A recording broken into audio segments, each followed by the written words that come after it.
And this is Jerome Demmer from Biostart. Thank you, Anne. And thank you for the organisers for inviting us and giving us the opportunity to present on our products. So I've been given 2 topics today in 20 minutes. It's going to be a bit of a challenge to get through and do everything that quickly. Luckily, Alison did do a good introduction, so I might have to fly through a few slides. For those of you who don't know, our kind of reason for being is to try and provide biological solutions to farmers. We're focusing on both soils and plants and animals. We've been around for 27 years. We were founded by a farmer who wanted to use biology in his farming, and he was quite an unusual character, and he started Biostart in the corner of his shed, and we've kind of grown out of that shed, and we're just about to move into our new factory. All our products are New Zealand owned and made, and they're all proprietary to us. And we started off a long time ago, let's get the pointer going, with these animal products, and they were prebiotics. And then eventually we moved into some of our soil and foliar products, and they're kind of like prebiotics for plants or soils. So really that's what biostimulants in a way are. We also do some forage preservative products, and we do BioShield, and we have a Biofertilizer, Biostart, which I'll be talking about a bit later. So all these products, we've been under recent kind of market demand, focusing on having certified organic versions of a lot of our products as well, as that sector's grown in certain areas. Okay, so what is a biostimulant? Biostimulants roughly are compounds you can apply to either to a plant or a soil to enhance their performance. So the soil or foliar are applied. The activity is not the same as a nutrient, so it's not just like throwing on a fertiliser, you're getting something that's stimulating a microbe to do something to make the plant.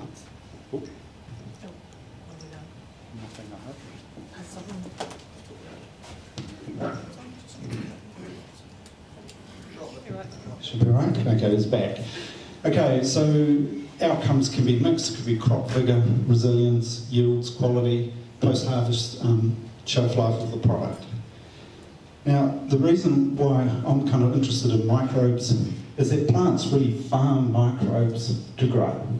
And I know this has been covered, but you know, they're in the rhizosphere, providing nutrients, they're living on soil organic matter in your soils, they're living on the leaf, they're inside the plant as endophytes. And the interesting thing is, most farmers don't really consider microbes when they're growing crops, unless it's a disease. You'll all have a program for rust, or botrytis, or whatever, but not many people are thinking about how am I going to provide my plants with the microbes to grow. And the reason how they farm this is quite simple. Plants make sugars, eventually go down as root exudates that feed microbes, and that basically makes nutrients more absorbable by the plant. Feeding those microbes, they also release things like phosphorus that's become complex in the soil. You feed mycorrhizal fungi, which exchange nutrients, and then eventually these things get taken up by the root hairs or through mycorrhizal fungi straight into the root, go back into the plant leaves, you get more photosynthesis, more nutrients, and the cycle goes around. So what does soil biology do for your plants? As you know, you've got bacteria and fungi that are the 2 most important bits. And it's the direct effects really that is crucial. I mean, you're not going to get these anions into a plant without biology. I went through Lincoln College a long time ago. We talked about mineralisation. It was a word with an arrow, no explanation how that worked, and it's all to do with soil bacteria. Other things that they do, bacteria can stimulate root growth. They've evolved to live around the root tips. The more roots, the more branching, the more microbes, the more nutrients and soil that the plant can explore. And so we've got this beautiful symbiotic relationship happening. In terms of fungi, I've already mentioned mycorrhizal fungi, but there are also obviously some that have adverse effects, whether it's Fusarium or Phytophthora. Outside of directly affecting the plants, you've also got things happening in terms of which microbes you've got. They might be able to suppress, particularly these. They're not particularly competitive fungi. If you've got healthy soil biology, you should in theory have less issues with disease. Also, you need to break down your soil organic matter. A lot of people now are growing cover crops. You've got crop trash, you're not trying to burn it. you need bacteria and fungi working together to break that down. So what do soil biostimulants do? The way I see it is that soils, what we were taught normally, what you're sold through the stores is chemistry, and this is what we're harvesting to make money to pay for the people to give us the things there. This is what you bought when you bought your property. It's not going anywhere. And really what you need to have the best microbiology happening in your soil to pick up and deal with things. So there are some things we can do. Compost feeds your microbes, helps build up your cation exchange. You can add lime to get your soil pH, microbes like certain pHs. You can add irrigation when it's dry. Okay, so I'm going to talk about our soil biostimulant called mycin. We've been making this for about 20 years. And what it's based on is we have a fermentation we do with Pseudomonas petita, which is one of the most common soil bacteria. And then we add a bunch of different nutrients, etc., that help stimulate microbial growth. And the way we do that, we have a factory that's audited by ACVM. We have a GMP, or Good Manufacturing Practice certificate. This allows us, because we're doing a controlled fermentation, we're able to make this product the same every year. So it's the same as it was 20 years ago as it is now. So what you want is consistency. So when you buy a bottle of mycin, it's like that. When you use it, you usually apply it to the soil at planting or in spring, and basically when you want to activate microbes to get that early plant growth happening. It works, but it doesn't have actually live microbes in it, so the Pseudomonas petita are dead at the end of our process, but it activates the microbes that are already present in your soil. So sometimes, like the biofertilizer, we're trying to introduce a live microbe. This is about stimulating microbes that are already there. And your plant actually determines which microbes are there through the chelates, etc., and the sugars it sends out into the soil. We've also made all our products to be very flexible for farmers. We make sure that, because it's not live, you can mix it with herbicides, fertigation nutrients, suspension fertilizers, and it will still work. The only thing you really need is a bit of active soil biology, so you need some organic matter and some moisture. It's very widely used in horticultural crops. We've purposely focused on that first, so over a third of New Zealand vineyards, including some of the top wineries, all use mycin every year. And I do see quite a bit of potential for arable crops. So really the kind of take-home message you see repeatedly from mycin is these are just some seedlings. Soak the trays when the seeds went in, and you can see we're growing more roots. So it kind of goes back to what I was telling you about having the microbes around the roots kind of growing in syntony with the plant. Okay, so this seen more graphically here, so this is some stuff we did in Australia for a field day I couldn't go to because of COVID. But we've got some iceberg lettuce seedlings, we've got some cauliflower seedlings, and cauliflower seedlings are incredibly difficult to get roots on them. And as you can see, these plants are much more consistently shaped than these other ones. So really what mycin's been able to do here is allow these vegetable seedlings and those plants to get the nutrients that are in the growth media, because they've got the same growth media, they were just randomly picked trays. Okay, so we've done lots and lots of different potato trials, and we've consistently seen lifts in yields in different places, different varieties. We've also done some work, and this is with one of the compost companies in Auckland. So we're interested to see, could we utilise the benefit of compost by adding on mycin? And so again, we treated some seedlings, trays, put it onto the bed with the compost. As you can see, we got an increase above just using compost in head size at harvest. Okay, now I'm going to go on to a foliar biostimulant. This is our Foliar product. And again, it has different type of fermentation extracts, so I won't say which one's in there, that's not important. And we add some nutrients. We also add, some elicitor type compounds, but the way our ACVM system works, I can't talk about that anymore because apparently you've got to have trials to prove that it works things, but that's not really how elicitors work, but that's besides the point. So again, we've made foliars and be very easy to use. You can mix it with all sorts of fungicides, insecticides, nutritional sprays. And the way it works, you just put a little and off and on, and it helps boost that plant health. And it can be particularly useful in environmental environmental stress. If you've got drought, we've got disease, or you've got chemical stress.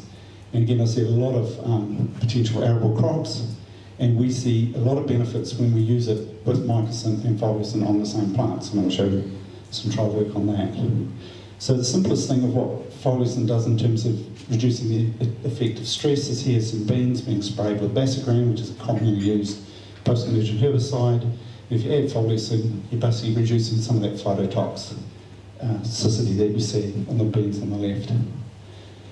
So this is a broccoli trial that we did. So again, here we put some mycosine in the seedlings on the bed, and then regularly applied foliacin. And these are some of the benefits we see, and we've seen this on a number of different crops, is that you get more heads being ready to harvest. So these are 3 different harvests. And not only did we see more in that first one, overall, we got 98% of the heads were harvested versus only 83%. And also the heads were generally larger. So basically these plants were able to get going quicker, and you had less losses through transplants. In another trial, so this is a lettuce, iceberg lettuce trial, again soak the trays, treat the seed bed, and then regular foliacin applications. And you know, if you've got bigger heads, that either means you could harvest them earlier or you got paid more per weight. But also interesting, people keep talking about nutrient density of food. We're able to do some quite significant increases for calcium, potassium and magnesium. All right, now I'm going to change a gear. We're going to talk quickly about biofertilizers. So I know Alison's kind of described it. Our biofertilizer is a live bacteria. So the one we use is Isotabactic. It's a free-living nitrogen-fixing bacteria, and unlike Rhizobium, it can live with any plant. It lives in the rhizosphere, where it gets the carbon from the plant through exudates, and it converts atmospheric nitrogen to plant-available ammonium at times of need. So if there's enough ammonium or nitrogen in the soil, they won't do it, but if there isn't, they will make it. It's quite an unusual bacteria in that it forms a cyst. So when things get adverse, it goes from the bacterial form into the cyst form, and it's able to last through a drought type period. The beauty of using a bacteria is that it will sync in with the plant's growth periods. And so you end up with a sort of slow, continuous supply of nitrogen at levels that the plants can absorb, and this should also lead to reduced leaching. To sort of show how it works, and I know we're not talking about pasture, but this demonstrated it well, because the pasture trials, you come and you cut them regularly over time, and as you can see, you put them on. And it takes a couple of weeks after application before you start seeing a consistent improvement in pasture growth. So I've made this relative because pasture grows at different rates during the year, and it's too hard to see it otherwise. But over the course of a year, we improved another 1,300 kgs of dry matter. So these are just a quick summary of a whole lot of different trials we've done. So some of the top ones we did, these are maize grain trials. We used the product digester, which I'm not going to talk about today, but you can see the following crop had quite significant increases in yield. And in one of these crops, we also didn't need to do a side dressing of urea in December. Then we've done a range of different trials in different crops, particularly in the South Island or Southland, and we've consistently seen benefits in yield. And I have to admit to guilt as well that all these trials are done in addition to fertilisers, as Alison was pointing out. But more recently we've done this, so this is done with one of the big vegetable growers up in Auckland who wants to remain anonymous. And there's an onion crop where basically they put on a lot of nitrogen, usually do 2 side dressings of 20 kgs of N through the season. They used Biostart, which was 2 applications of Biostart N and mycosine, and they left those 2 40 kg, or 2 20 kg N side dressings out. And as you can see at the end of the season, we had the same yield. So we're repeating this trial this year. I think we've got another 2 or 3 of these going in, and they're now dropping their starter in fertiliser, which I'm a little bit uncomfortable with. But this at least is showing that in this trial, we're able to replace 40 kgs of N over a season. And we've done a pasture trial as well, where we were able to show that it was equivalent to applying an extra 25 kgs of urea. So I think this product has got of interest, and we're quite interested to do more trials with it. Okay, that's kind of my presentation, but what I do offer you guys, and you're all keen to learn I've written a lot of these bio guides, giving you simple little introductions to soil biology or how biofertilizers work or biocontrol agents. And if you're interested, have a look at our website. And if you want to talk to any of our reps, that's our number. Thank you.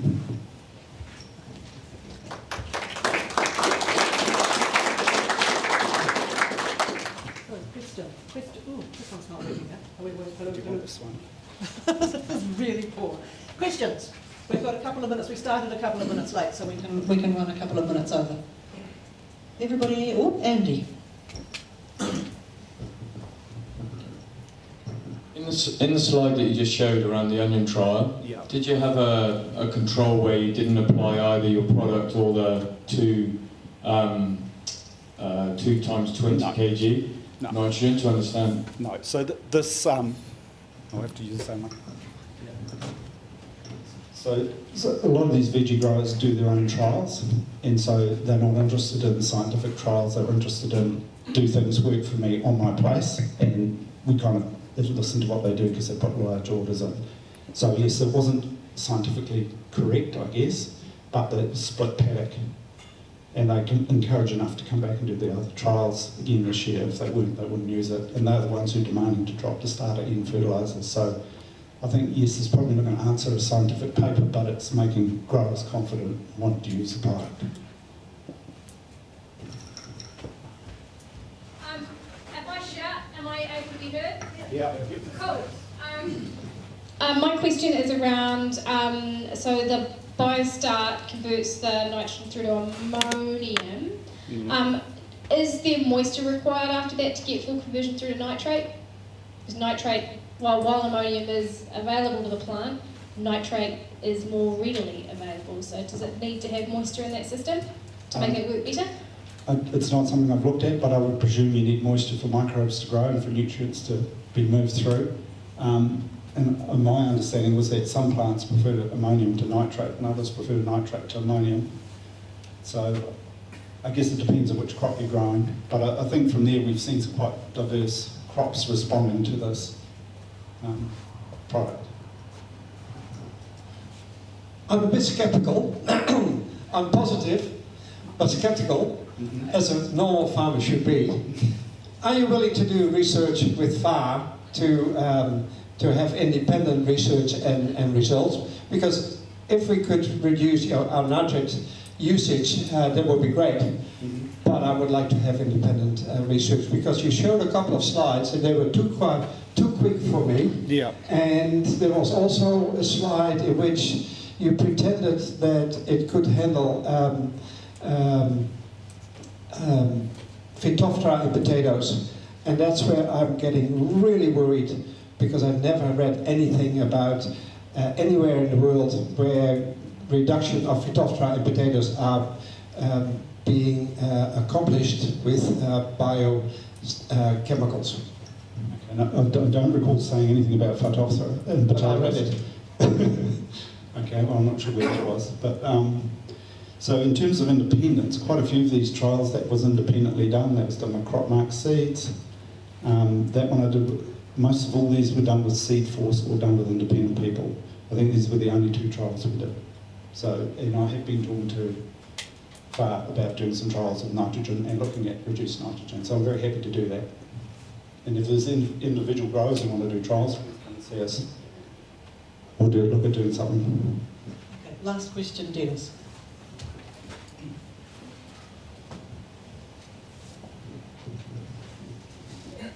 We have used your digester on wheat stubble and thrown in some molasses, which is cheap as chips. And I don't know whether the molasses turbocharged the microbes, but we also use the fish oil over stubbles, and we've even found store lambs to be eating the wheat straw, which is remarkable. But I think 2 litres or 2 kgs of molasses is dirt cheap, and it certainly has helped break down that wheat stubble instead of burning it. It's tremendous. Thank you. Okay, that's the end of it. Thank you. And we can bring our next speaker up. Thank you very much.